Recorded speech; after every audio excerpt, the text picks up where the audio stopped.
So here we are, it's the 24th, Wednesday, 2022 at MGM. And yeah, it's actually the first time I'm playing here during the day in a while. Usually the PLO during the day is a little on the tighter side, a few more OMCs, which is pretty standard anytime you get there in the morning. But the positive and the negative thing about MGM is they do have a high hand promotion, which is like on the Omaha you have to flop it, but it's $500 every half hour, and I think on Wednesdays they have like a $1,500 for like 4 hours or something. So it encourages players to stay, of course. The downside of that is every pot there's $2 taken out for the bad beat and for high hand promotions and stuff like that. But overall, really good room. Again, one of the best PLO places in the country. We're gonna see how we do here today, and yeah, hopefully we'll give you an update in a couple hours and run it up. So everybody play smart and run like a god.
So this hand's going to take a little while. So first of all, the reason why I show you guys all the hands that I folded after the flop and zoom through them is because it's really important to understand that sometimes you're calling quite a bit pre-flop, whether you're in position, and then you're going to miss quite a few hands in Omaha.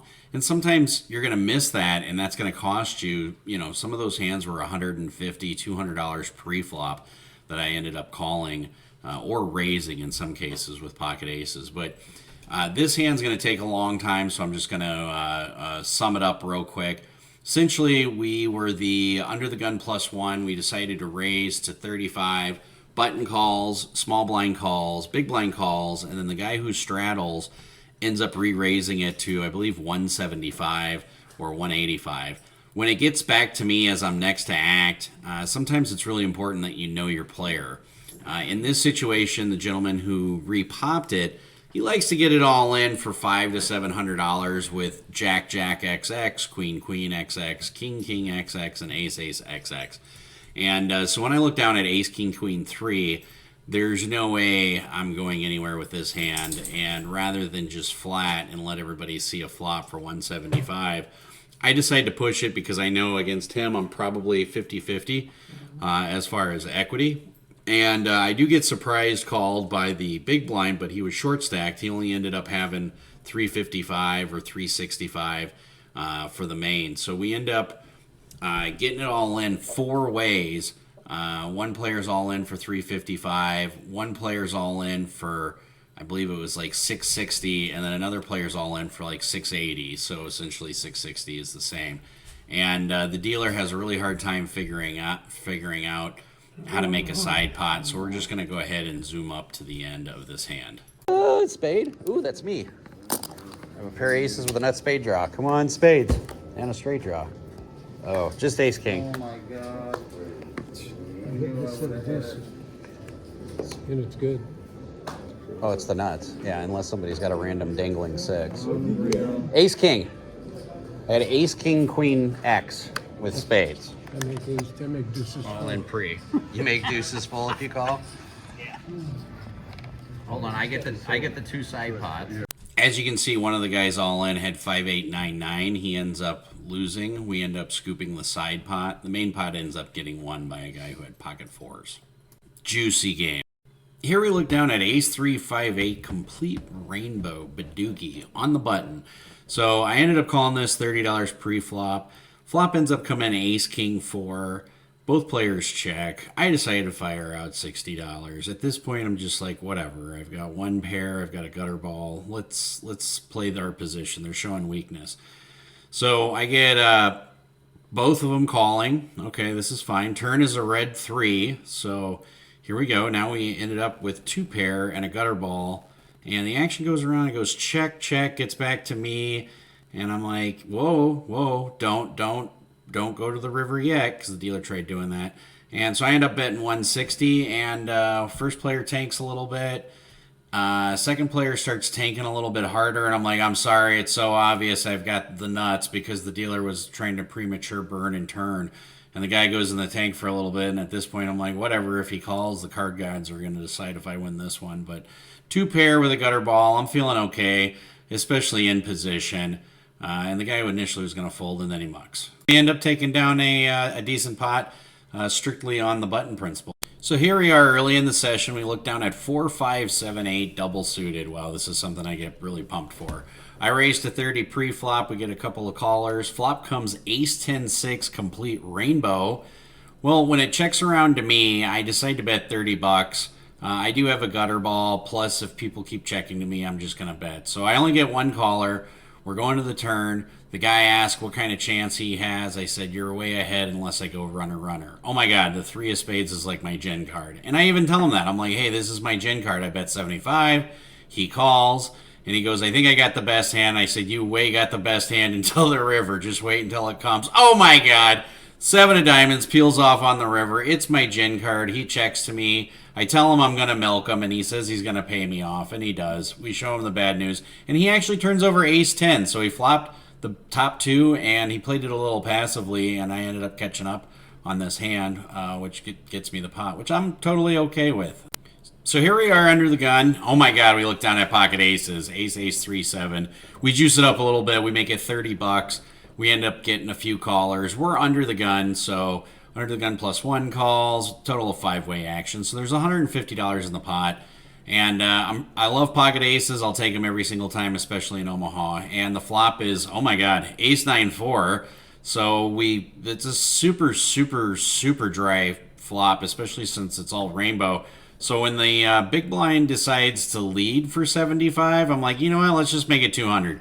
Either you got a set of 9s and we're going to get it all in, or he's probably betting some kind of gutter ball, like 4, 3, 5, 2, 3, something like that. He goes in the tank for a little bit. He could have had 9, 4 as well. I mean, it's such a dry board, I considered just flatting. But he ends up releasing. So one of the things I tell my students is to not play tired, don't play emotional. And in any case, this is going to be a huge misplay. You're going to watch this. So there's a $25 raise. There's a total of 5-way action pre-flop. So there's 125 in the pot.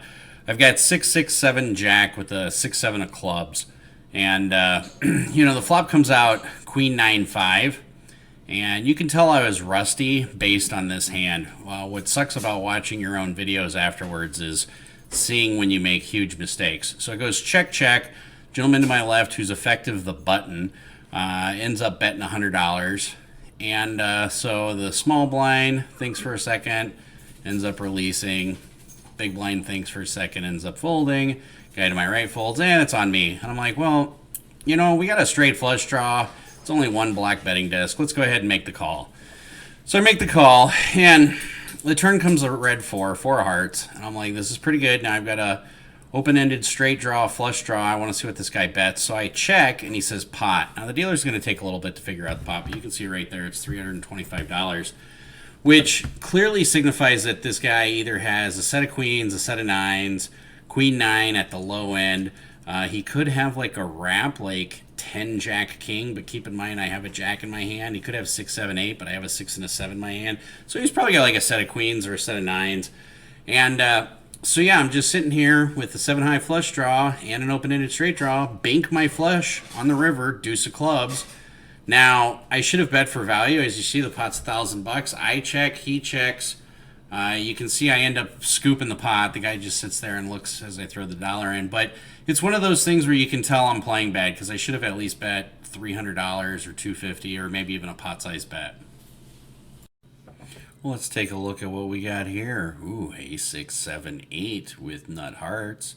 All right, we're 6 ways to the flop for $25. Flop's ace king 4. Now I was the original raiser for 25 pre, so I'm going to continue showing my aggression here. I've got top pair. I have really just top pair. I'm really not sure why I'm betting here, but I know that the table is showing a little bit of weakness. This was a little bit of a tighter table earlier on in the day or in the night. So usually if I could barrel twice, I could get a few things through. So the first player folds.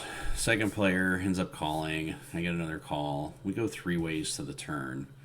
And as the dealer gets change, I'm checking and I'm going, why am I betting this hand? Oh, I know why, because I've got top pair and I'm just planning on catching up on the turn. So that's the plan. Not exactly a great plan, especially in your first act, but oh my god, here we go, 7 of diamonds. Now I have 2 pair, gutter ball. At this point, I realize a lot of king 4s might have called me. No one's really showing an aggression here, so I'm just going to go ahead and bump it. So we make it 185. Guy behind me, just to show you how loose he was calling on the flop, he had king, queen, jack with diamonds. So he does backdoor into a diamond draw. It's a little foreshadowing. He rips it all in for like 255. Of course, I'm not going anywhere for an extra $80. Oh, and he hits his diamonds. He turns over king, queen, jack with king, queen to diamonds. You're good, sir. Good hand. We lose. Well, look at what we got here. We have a nice little 6, 8, 9, 10 rundown. Now we're in the small blind here, so any kind of rundown like this, we're opening up. So we make it 30. Guy behind me, he doesn't think there's enough chips in the pot, so he makes it 80. And I'm sitting here going, I'm never going anywhere with this hand. Guy in late position calls, button ends up folding. We go 3 ways to the flop for $80. There's $250 in the pot. If you haven't yet, go ahead and hit the like and subscribe so that way we can go ahead and smash this pot. There's my Brad Owen impersonation right there. So the dealer figures out what the pot is, and we're going to go to the flop. Flop ends up coming up 3, 5, 10 with 2 clubs. Bingo. Top pair, really bad club draw, but I do have 3 clubs in my hand, so no one else should really have a club draw. There's some kind of theory behind that somewhere in some book. I'm not sure. But we lead out for 165 into the 3-better. He raises it to 520. I'm like, well, dude, if we're going to make it 520, let's just get it all in. So we get it all in. Dealer's going to figure out that it's about $640. And I'm sitting here going, all right. I'm like, I like this. You've got aces. I'm pretty sure if you've got aces with clubs, I'm a little bit behind, but I can still catch up. And the run out comes a 3. Oh, that sucks. Oh, we get bailed out by the 10. So I show him the bad news that we have trip 10s. And yeah, he shows us aces with clubs. So we were quite behind. He had pocket aces with the nut clubs, but we end up sucking out. So sometimes the card gods reward us in this situation. Oh, look at here. We've got pocket jacks with the queen 6 danglers. So it's a decent hand. It's worth limping. I limp. 6 other people limp. We go 7 ways to the flop. Complete limped pot. Problem with limped pots is you never know where you're at unless you just happen to smash the board, which bingo. Oh my god, jack 4 5. I'm thinking, oh yeah, let's put some chips in this pot. Let's start building here. So I bet 35. I end up getting 2 callers. And, here, of course, 4 5, there's so many things that can put out a straight. A 2, a 3, a 6, a 7, an ace, an 8. So really I'm just hoping to pair the board right away. The deuce of diamonds comes out. Now I look over at the 2 people who called, and they only have like $330 in chips left. So this is a situation where if they were deep stacked, I would check it. But since they are short stacked, I'm like, whatever. I'll just full-size pot bet it. So I bet 210. I'm never drawing dead with top set. And I do have a 6 for a blocker. But once I bet 210, the very next guy, he decides to jam all in for like 305. And then the next guy jams all in for 315. And I'm like, all right, Mom always said don't go broke on a limped pot, but here we are. We're about ready to have them chop up my chips as they both announce they have 3-6. And I'm like, well, I guess I just need the board to pair. And yeah, at this point I know I'm beat, but at the same time they're short stacks. So if you hit the like and subscribe button right now, we can go ahead and smash the river and hope it pairs the board. So go ahead and hit the like and subscribe. There's my second reference. And in any case, here we go. Here comes the river card. Dealer puts out bink, deuce of clubs. We scoop. Ooh, let's see what we got here. Ooh, 3-10 queen king double suited. Well, there's a lot of chips in the pot already. It's $160 pre-flop, 4-way action. Oh yeah, here we are. We're first act. That means we get to bluff at it first. I say that sarcastically. But in any case, the button is the guy who 3-bets. He's the guy I've been playing with for a while. He does not raise hardly ever unless he's got premium hands like ace-ace or king-king. And so I look down. Part of the reason why I called is because I actually don't have an ace in my hand.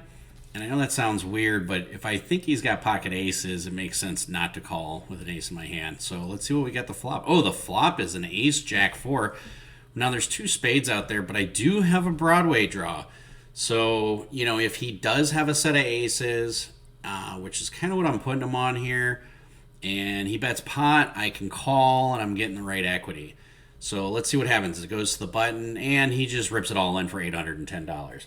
Now, I know there's only $655 in the pot, but here in Detroit, sometimes we understand that people aren't going to fold for an extra $200, and you know, the dealer just lets it go. And I'm like, okay, you know what? I'll call. Now, the 2 guys behind me looked like they really didn't like the flop. So here I'm thinking I'm up against a set of aces. I got Broadway. I do have backdoor clubs. Let's see if we can do this. Let's see what happens here. So here I am putting my children into the wilderness. I'm hoping that they have babies and come back to me.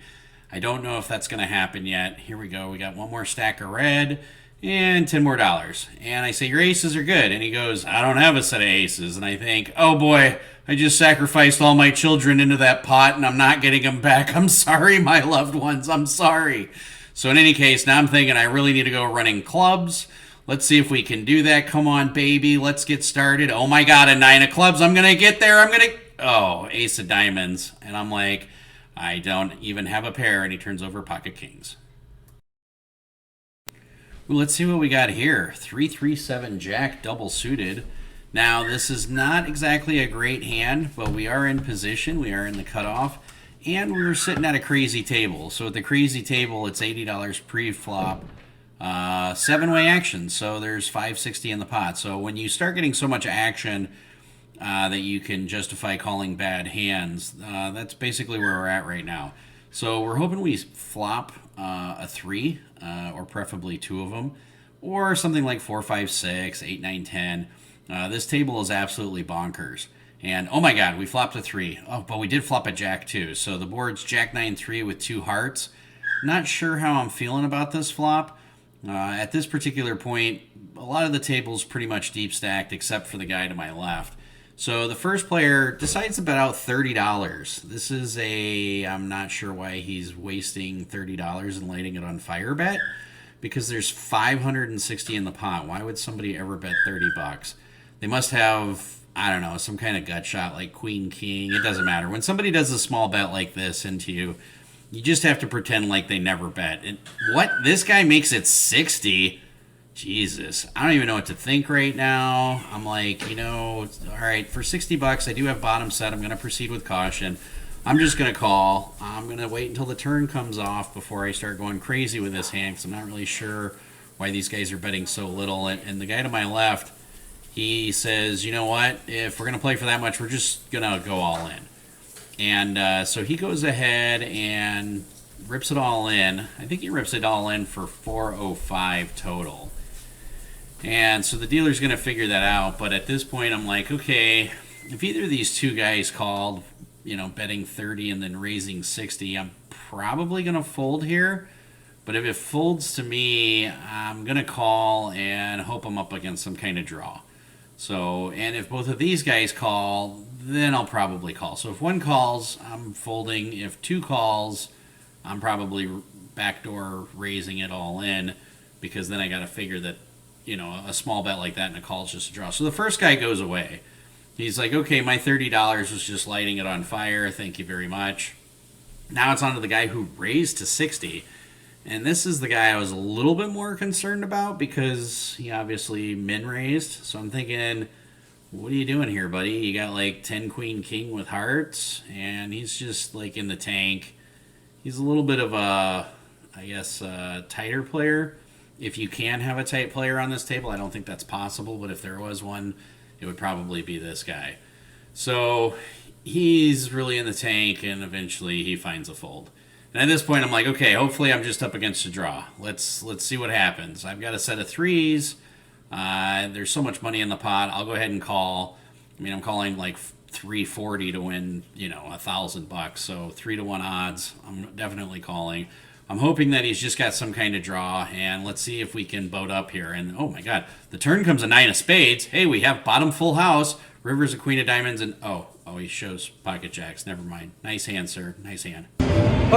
So, little update on hands here. I guess technically you're not supposed to be recording here at MGM. And I've been here for 3 days basically recording.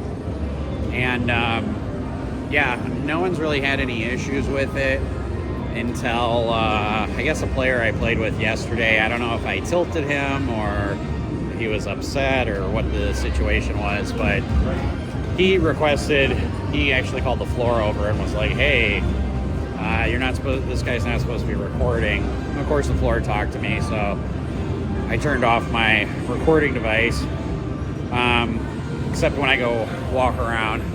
But yeah, I'm right now just struggling. I think I'm in for 8,000 on a fucking 1-3 table. The table's crazy though. I've been in this situation before where I've been in for 8,000. Had a couple of hands where I thought I could push them through, like ace, king, queen, 3 with the ace of spades and clubs in my hand, and the board was 8, queen, 4, 3 with 2 spades. I bet. The only other, somebody I respect as a really good poker player, even though we go back and forth in battle, ended up calling me, and turn was a 5 of spades. So I tried to value bet 220, and he calls me, and I only have 650 behind. So anytime you're trying to bet with an ace blocker, you want to make it look like you have the nut flush. And the river didn't pair the board. Actually, I put a 7 out there, and I bet all in for 650. I think I might have been able to get it through if I bet like 425. Yeah, so the table that I'm at, even though I'm in for I think 8,000 today, I have like 3,500 in front of me, and you can get unstuck. Apparently, I just got a text message that there's an $8,000 pot going on right now. Well, let's see what we have here. Ooh, king, king, deuce, 4, double suited. I like this hand. Well, I made it 30 pre-flop, and looks like we're going to get 5-way action. So there's going to be 150 in the pot. I am in the cutoff, so I've got good position.